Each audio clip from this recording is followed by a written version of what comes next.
নমস্কার, কেমন আছেন সবাই? রামানন্দের রান্নাঘরে সবাইকে স্বাগত। চলে এসেছি একটি নতুন রেসিপি নিয়ে। আজকে আপনাদের বানিয়ে দেখাবো হচ্ছে ক্যাপসিকামের আচার। দেখুন, সেখানে ক্যাপসিকামগুলো সরু সরু করে কেটে নিয়েছি। এবার কি কি দিয়ে বানাবো সেটা পরবর্তী পর্যায়ে গিয়েই দেখাবো। ফোড়ন দেওয়া হয়ে গেছে, এবার হচ্ছে কড়ার মধ্যে দিয়ে দেবো হচ্ছে কেটে রাখা ক্যাপসিকামগুলো। কিছুক্ষণ ক্যাপসিকামটাকে ভেজে নেব।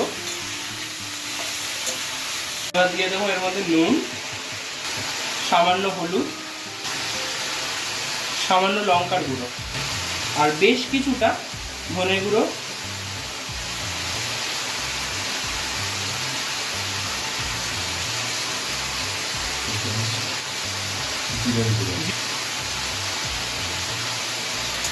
সবকিছু ভালোভাবে মিশিয়ে নেব। এভাবে নাড়তে হবে, সামলে চলবে না। আর এটা যখনই দেখবেন ক্যাপসিকামগুলো পুরো সেদ্ধ হয়ে গেছে তখন নামিয়ে দিতে হবে।